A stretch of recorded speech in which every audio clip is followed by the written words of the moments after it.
السلام عليكم ورحمة الله وبركاته. وصفتنا النهاردة وصفة جديدة شوية وسهلة وجميلة ولذيذة. هنعمل مع بعض بقى ان شاء الله طبق كابوريا كده ما شاء الله، يعني تاكلي صوابعك وراها. آه الصراحة الكابوريا ديت انا كنت بعملها في السعودية في الدمام. كنت بحج وبعدين طلعت من الحج روحت عند اخواتي في الدمام. وطبعا انا بحب الاسماك بكل انواعها. فاخويا علاء الله يبارك له اخدني ورحنا سوق السمك في الدمام هناك. سوق بقى كبير في كل انواع السمك. جبنا بقى تشكيلة سمك ما شاء الله تبارك الله. من الحاجات اللي جبناها بقى كابوري. هنعمل النهاردة ان شاء الله مع بعض، هنعرف ازاي ننضفها وازاي نعملها.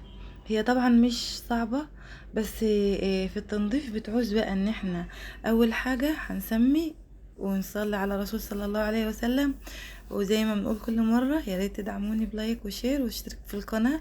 وهنبدأ نعرف اول حاجة ازاي ان احنا نبدأ ننضف الكابوريا. طبعا الكابوريا هنا في قواقع بتبقى لازقة على ظهرها. لازم تتحك كويس القواقع ديت ونطلعها. دي بالنسبة للظهر. اما بطنها بقى من تحت، في زي ما انت شايفة كده البتاعة دي لازم تتشال. انا ما اعرفش هي ايه دي، بس بيبقى الظاهر ان هي الديل بتاعها يعني. بيبقى فيه هنا دي المؤخرة بتاعتها تقريبا. بيبقى فيه هنا بقايا فضلات طعام هنا اهيت لازم تطلع.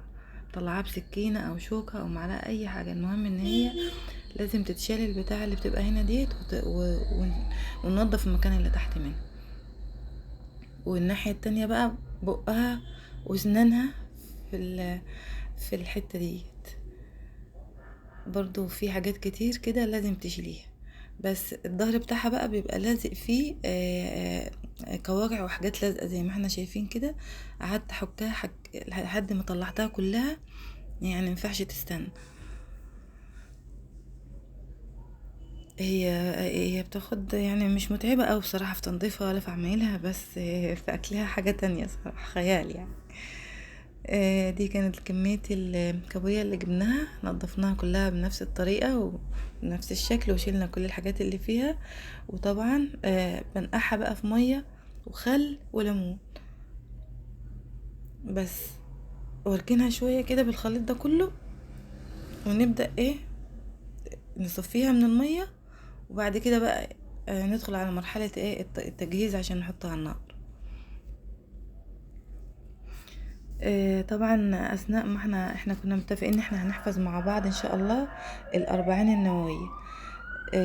هنبدأ بأول حديث بقى النهاردة ان شاء الله عن امير المؤمنين ابي حفص عمر بن الخطاب رضي الله عنه.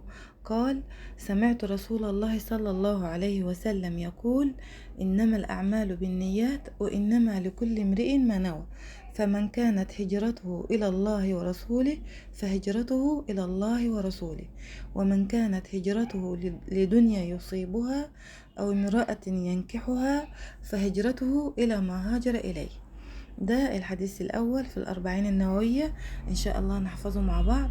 واللي هيحفظ يا ريت يا ريت يكتب لي في الكومنتات تحت إن هو ماشي معايا وإن شاء الله نحفظه مع بعض. وهو يعني دنيا وآخرة، نعمل لدنيتنا ولآخرتنا على قد ما نقدر. احنا الرسول صلى الله عليه وسلم قال: بلغوا عني ولو آية. وما نعرفش أنهي عمل هيدخلنا الجنة وأنهي عمل ربنا سبحانه وتعالى هيغفر لنا بيه. هنرجع للوصفة بتاعتنا. احنا كده انا معايا 6 بصلات كنت مقطعاهم قطع صغيرة، وحوالي 3 قرون فلفل او 4، والكابوريا بتاعتنا وقرن شطة، ومعايا الدقة بتاعت اللي بحشي بها السمك، يعني هي توم على كزبرة على شطة على فلفل كلها بفرمها في الكبة. فانا بضيف بقى طبقات طبقات، يعني شوية كابوريا واحط شوية خليط من البصل والفلفل وشوية كابوريا كده، واحنا ماشيين لحد ما تخلص الكمية اللي معانا كلها. بكون بقى حاطة مية بتغلي على النار بس واصبها عليها.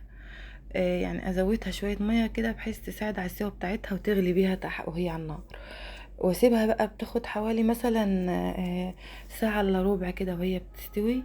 وبغطيها بقصدير او بغطا حلة يعني او اي حاجة لحد ما لونها بيبدأ اللون البرتقالي ده. معناتها كده ان هي استوت. هي مش بتاخد سوا كتير يعني، هي اول ما بتغلي غلوتين تلاتة بس بتكون ان هي كلها خشب يعني وعظم. هي عبارة عن ايه؟ ازازة كده ونقنقة بس، مزاج بس يعني الاكلة بتاعتها مزاج مش اكتر. بس لحد بتطلع معانا بالشكل اللي احنا شايفينه ده، بتحول لونها البرتقالي، وطبعا بتكون مستوية، وبحط لها ملحها مظبوط. وما شاء الله ولا قوة الا بالله، كان طعمها يعني اتنسفت، متفضلش منها حاجة. ده كان الفيديو، والسلام عليكم ورحمة الله وبركاته.